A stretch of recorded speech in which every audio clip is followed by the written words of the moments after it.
Assalamualaikum warahmatullahi wabarakatuh.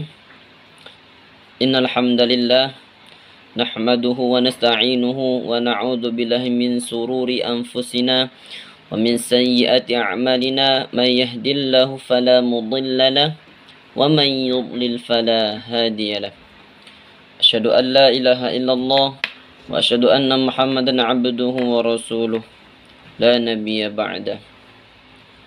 قال الله تعالى في كتابه الكريم أعوذ بالله من الشيطان الرجيم بسم الله الرحمن الرحيم يا أيها الذين آمنوا اتقوا الله حق تقاته ولا تموتن إلا وأنتم مسلمون صدق الله العظيم.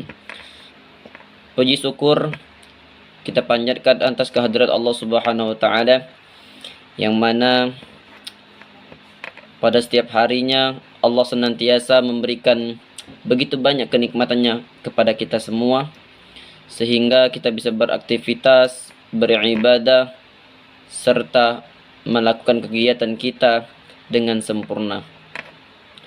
Salawat dan salam semoga tetap tercurahkan kepada baginda kita Nabiullah Nabi Muhammad sallallahu alaihi wasallam, kepada keluarga, sahabat dan pengikutnya yang insyaallah mudah-mudahan kita semua pun termasuk menjadi pengikutnya yang setia hingga akhir zaman. Amin amin ya rabbal alamin. Yang saya hormati yaitu dosen pengampu Ustazah Agustriani Muzayyana MA. Mudah-mudahan Allah senantiasa melindungi beliau, memberkahi beliau, keluarga beliau, serta Allah jadikan keluarga beliau menjadi keluarga yang sakinah mawaddah warahmah. Amin ya rabbal alamin. Dan tak lupa juga teman-teman semuanya, kaum muslimin wal muslimat dimanapun kalian berada, semoga Allah senantiasa memberkahi kehidupan kita semua. Amin ya rabbal alamin. Baik, pada kesempatan kali ini saya akan mempresentasikan sebuah materi.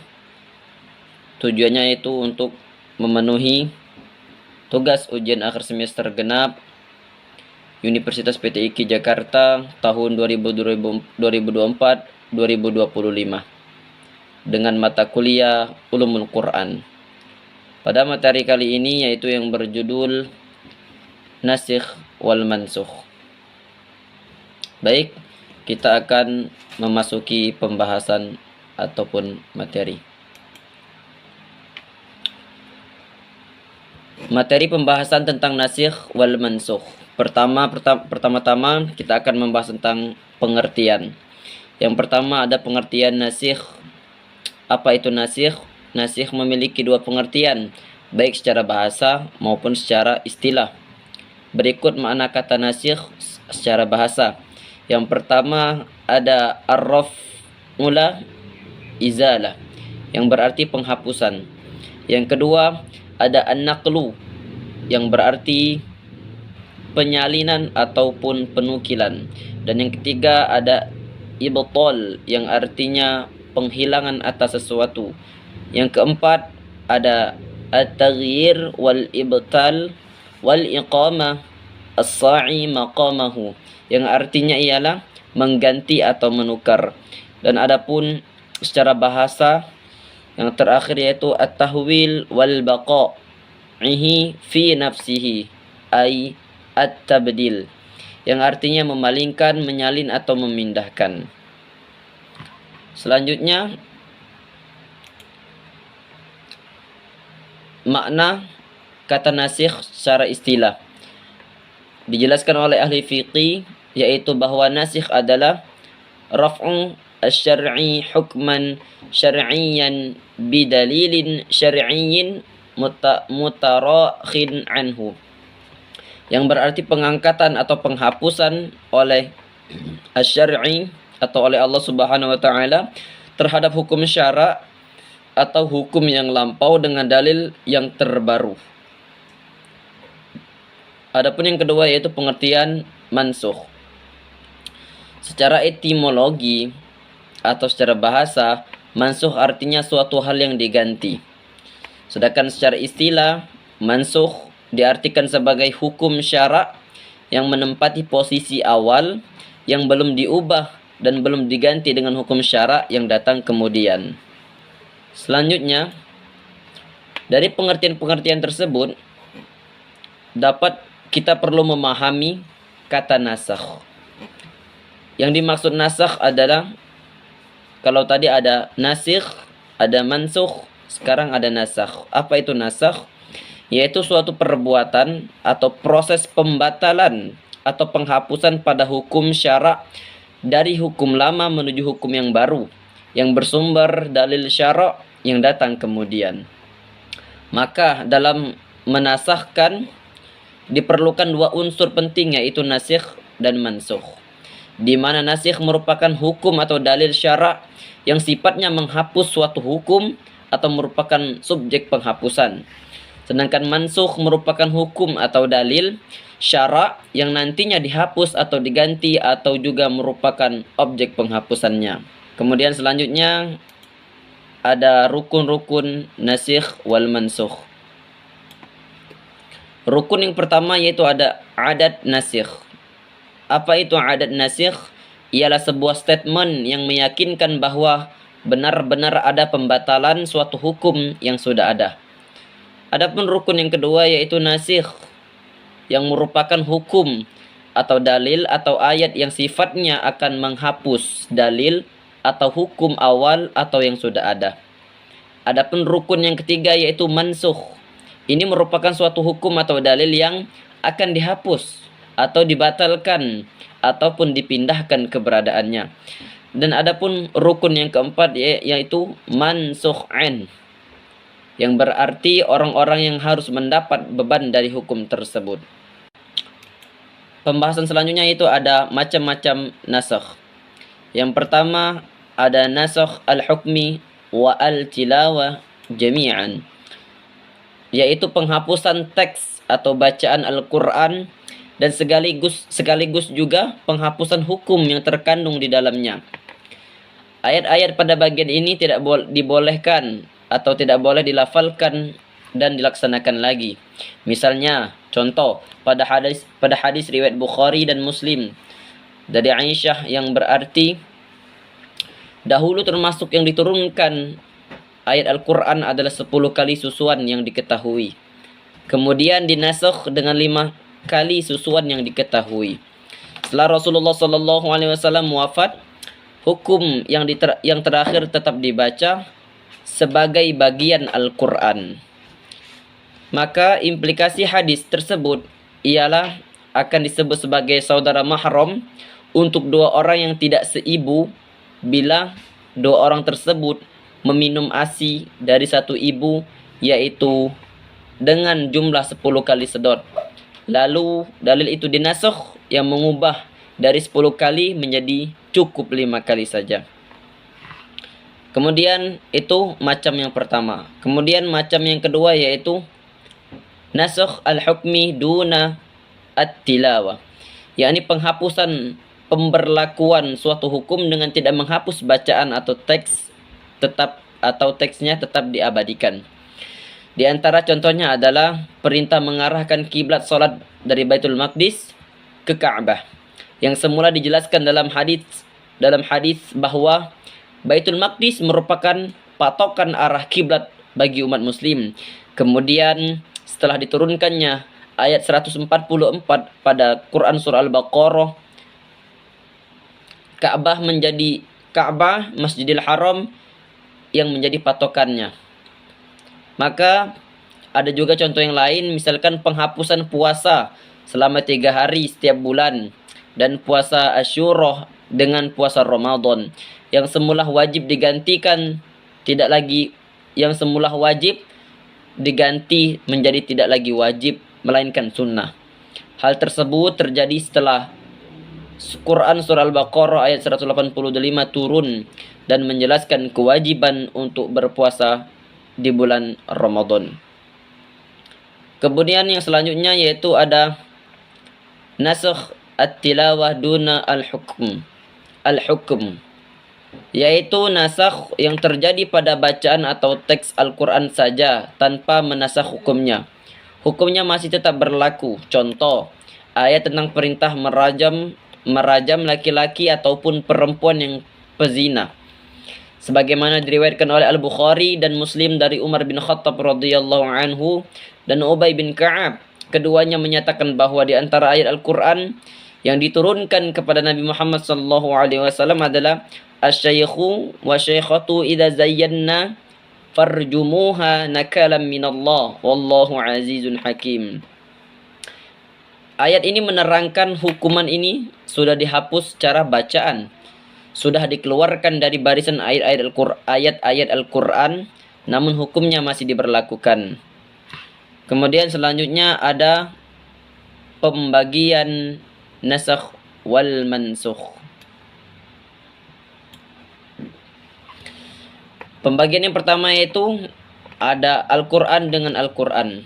Maksudnya apa? Bahwa hukum ataupun dalil yang semulanya ditentukan oleh Al-Quran, maka harus digantikan oleh dalil Al-Quran pula.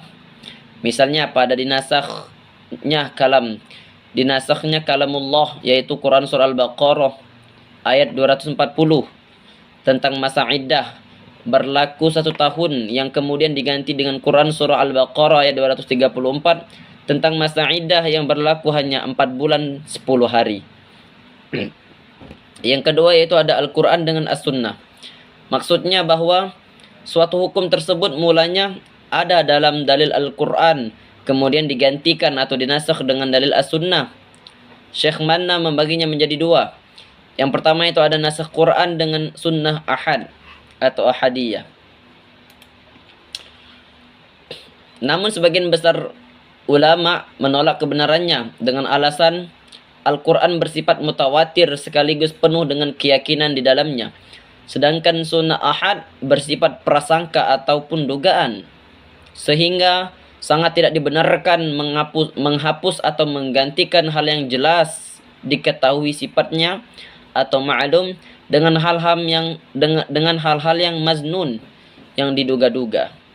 Kemudian bagian kedua itu ada nasakh Quran dengan sunnah mutawatirah oleh 3 pemimpin atau imam mazhab, yaitu Imam Malik, Abu Hanafi, dan Imam Ahmad. Berpendapat sama, yaitu memberi hukum mubah pada nasakh ini dengan asumsi bahwa kedua dalil tersebut adalah wahyu. Dasar yang mereka pegang ialah pada ayat ketiga dan 4 Quran surah An-Najm. Sedangkan beberapa ulama lain, yaitu seperti Asy-Syafi'i, Zahiriyah, juga Ahmad, menyangkal adanya nasakh ini atas landasan ayat 106 Quran surah Al-Baqarah yang terjemahannya yaitu, apa saja ayat yang kami nasahkan atau kami jadikan manusia lupa kepadanya, kami datangkan yang lebih baik atau yang sebanding dengannya. Ulama-ulama tersebut memandang Al-Quran tidaklah sebanding dengan As-Sunnah, maka dari hal tersebut tak boleh ada nasakh di antara Al-Quran dan hadis atau As-Sunnah, sebab kedudukan Al-Quran lebih tinggi sehingga tidak sah apabila dalil yang lebih kuat dan tinggi dihapus atau diganti oleh dalil yang kedudukannya lebih rendah. Kemudian ada yang bagian ketiga yaitu As-Sunnah dengan Al-Quran. Maksud nasakh ini ialah bahwa suatu hukum atau dalil yang telah ditentukan berdasarkan dalil As-Sunnah lalu diganti atau dinasakh dengan dalil Al-Quran. Nasakh ini terdapat contoh yaitu tentang arah kiblat, yang tadi seperti contohnya yang semula dijelaskan dalam hadis bahwa Baitul Maqdis menjadi patokan arah kiblat umat muslim, kemudian diganti dengan Ka'bah sebagai patokan atau kiblat umat muslim. Yang keempat ada As-Sunnah dengan As-Sunnah. Artinya apa? Bahwa suatu hukum syara yang mulanya didasarkan dalil As-Sunnah lalu dinasakh atau dihapus oleh dalil syara dari As-Sunnah pula. Misalnya, yakni hukum ziarah, hukum yang semulanya dilarang kemudian dihapus menjadi mubah atau boleh. Terjemahan hadisnya kurang lebih seperti, dahulu aku melarang kamu berziarah kubur, sekarang berziarahlah. Hadis riwayat At-Tirmidzi. Selanjutnya kita memasuki hikmah nasakh. Apa yang dapat kita petik dari hikmah nasakh ini? Yang pertama yaitu dapat memelihara kemaslahatan hamba. Melalui sarana syariatnya, Allah Subhanahu wa taala mendidik manusia hidup tertib dan adil untuk mencapai kehidupan yang aman, sejahtera dan bahagia di dunia dan di akhirat. Yang kedua, menguji kualitas keimanan umat dengan memberikan beberapa perumpamaan kemudian meniadakannya. Kemudian hikmah yang ketiga, memberikan kebaikan dan kemudahan kepada umat. Apabila hukum yang terakhir yang menggantikan hukum sebelumnya lebih berat, tentunya yang mengerjakan pun mendapat pahala yang lebih besar. Sebaliknya, apabila hukum yang terakhir lebih ringan, pasti akan lebih mudah mengerjakannya. Hikmah yang keempat yaitu memberikan keyakinan bahwasanya Islam sebagai agama yang sempurna dari agama-agama yang lain dan juga sebagai petunjuk akan kebenaran suatu hukum yang sempurna terhadap seluruh kebutuhan umat manusia yang berbeda dari masa ke masa. Kemudian hikmah yang terakhir yaitu memunculkan pribadi mukmin sejati dan menghancurkan kaum munafik dengan menggantikan sesuatu yang tidak baik menjadi baik. Contohnya kebiasaan minum khamr secara berangsur-angsur, kebiasaan tersebut dihilangkan. Baik teman-teman semua dan guru pengampu yang saya hormati, sekian presentasi UAS dari saya. Mudah-mudahan bermanfaat untuk kita semua. Tentunya banyak sekali kekurangan dan kesalahan atas presentasi saya ini. Saya mohon maaf kepada Allah, sama-sama kita mohon ampun. Mohon apabila ada kesalahan dikasih masukan, sarannya atau koreksiannya, sehingga saya bisa mempresentasikan atau memaparkan materi saya selanjutnya dengan lebih baik dan benar. Mungkin itu saja dari saya. Akhirul kalam. Wassalamualaikum warahmatullahi wabarakatuh.